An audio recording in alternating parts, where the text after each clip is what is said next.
bem com vocês? Hoje a nossa aula vai ser da página 139 a 144 do livro de História, Sistema de Governo Geral. O sistema, como ele começou? Foi um período de vigência, né, que foi colocado pela insatisfação, né, por não ter dado totalmente certo as capitanias hereditárias, e aí em 1548 foi até 1808, tá? Quais foram os motivos do sistema, da criação do sistema do governo geral? Vamos ver. Houve uma insatisfação do sistema das capitanias hereditárias, né, que não estavam dando lucro totalmente todas elas, a centralização do poder da colônia e o fim da desorganização administrativa. Então isso tornou com que o rei de Portugal criasse um outro sistema, né, no caso o sistema do governo geral, dos governadores gerais aqui no Brasil. Quais eram os deveres dos governadores, né? Ou do governador? Qual eram os deveres dele? Primeiro, criar condições para que o Brasil se desenvolvesse economicamente, financeiramente, centralizar o poder e coordenar a administração, o poder, no caso, do Brasil, né? Defender o Brasil contra os ataques de estrangeiros, de pessoas ou de nações estrangeiras que queriam entrar no Brasil fora Portugal. Fiscalizar as capitanias hereditárias, desenvolver economicamente o Brasil, ou seja, financeiramente, e defender os colonos. Por quê, gente? O sistema de governo geral, ele entrou no Brasil, mas as capitanias, elas não foram extintas totalmente, tá? O sistema das capitanias, elas ainda ficaram funcionando, algumas, né?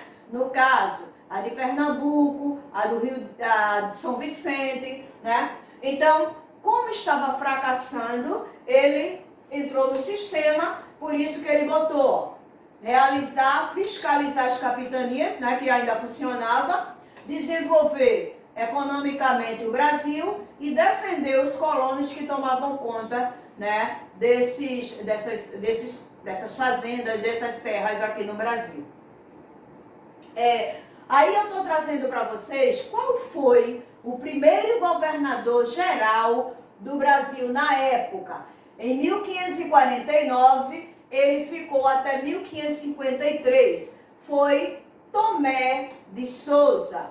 Ele instalou-se na capitania de Todos os Santos. Um dos feitos dele, né? Ele fundou a cidade de Salvador, que Salvador, né, foi a primeira capital do Brasil quando os portugueses, né, a família real, a corte real, chegou aqui no Brasil.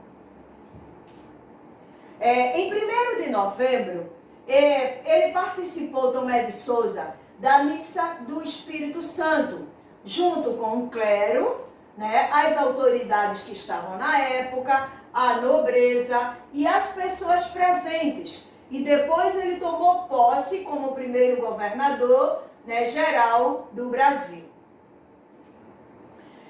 Quais foram os principais feitos deles, além de fundar a cidade de Salvador? Ele pacificou, ou seja, fez uma união dos indígenas da região com Diogo Álvares, né, que também era um jesuíta que estava lá, né, que foi chamado de Caramuru. Ele trouxe os primeiros jesuítas que foram chefiados por Manuel da Nóbrega para aqui para o Brasil. Ele também desenvolveu a plantação da cana-de-açúcar, né, e construiu engenhos naquela região. O segundo, né, governador-geral do Brasil foi Duarte da Costa, que ficou de 1553 administrou até 1558. Vieram com Tomé Duarte da Costa, José de Anchieta e outros. O que eles enfrentaram? Né? Eles enfrentaram várias dificuldades, né? Ele enfrentou várias dificuldades durante o seu governo, principalmente as lutas entre colonos e indígenas. Quais foram as realizações, né? O que ele fez durante o seu governo? A fundação do Colégio São Paulo, em 25 de janeiro de 1554, pelos padres jesuítas Manuel da Nóbrega e José de Anchieta. E também deu origem ao Colégio da cidade de São Paulo. Vamos lá para o terceiro governador-geral do Brasil, na época. Ele governou de 1558 até 1572, chamado Mendes Sá. Mendes Sá, ao chegar, ele restabeleceu a ordem que estava dando problema, né, entre os colonos. Então, ele conseguiu restabelecer, organizar, né, esses problemas entre os colonos. Ele colaborou também com os jesuítas na catequese dos indígenas, ou seja, na situação, né, os jesuítas foram as primeiras pessoas que conseguiram, né, trazer o catolicismo para os meios indígenas através do letramento, né? Eles adentraram, começaram a ensinar o letramento para os indígenas e catequizar os indígenas. Então, Mendes Sá, ele também colaborou com esses jesuítas. Quais foram os fatos importantes do seu governo? Ele fundou a cidade de São Sebastião, no Rio de Janeiro. Ele pacificou os tamoios, né, os tamoios, Confederação Tamoios, que foram dos indígenas.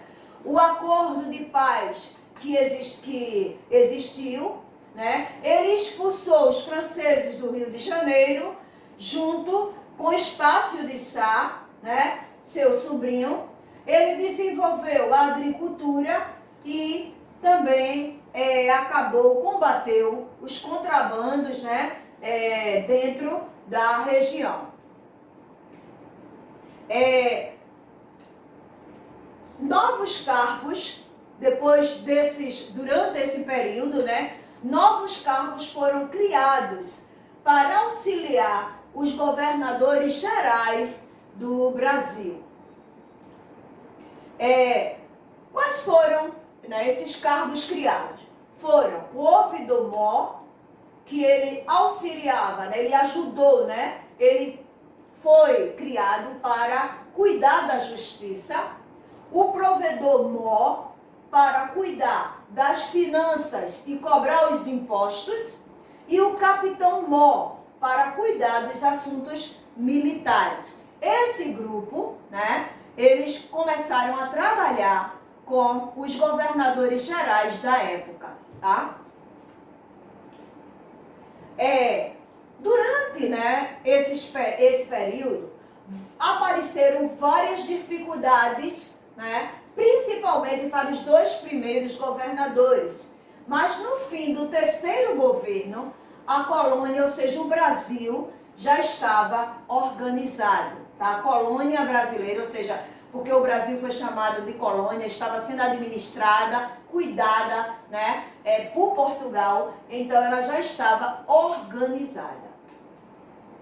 O rei da época, o rei Dom Sebastião de Portugal na época, era Dom Sebastião. Em 1574, ele dividiu o Brasil em governo do norte e governo do sul, para melhorar a administração daqui da terra brasileira. E ele criou 2 governos na época. E aí, o que aconteceu? Outros sistemas de governo. Em 1577, o Brasil ele volta a ter mais apenas um governo, porque aqueles dois governos, né, Reino Norte, a parte sul, não deram muito certo. Então volta a ter de novo apenas um governo e uma só capital. E houve vários governadores gerais. Em 1714 até 1808, os governadores passaram a ser vice-reis, tá? Quando a corte portuguesa foi transferida para o Brasil. E aí, em 1808, foi a chegada da Corte Real Brasil, né, a família real ao Brasil, junto com Dom João VI. E aí a gente termina, tá? Essa parte do governo, governadores gerais, o sistema de governo geral no Brasil na época, tá? E aí as atividades são da página 145 até 147. E aqui a gente finaliza esse assunto, tá? Fiquem na paz, Deus abençoe vocês e até a próxima aula.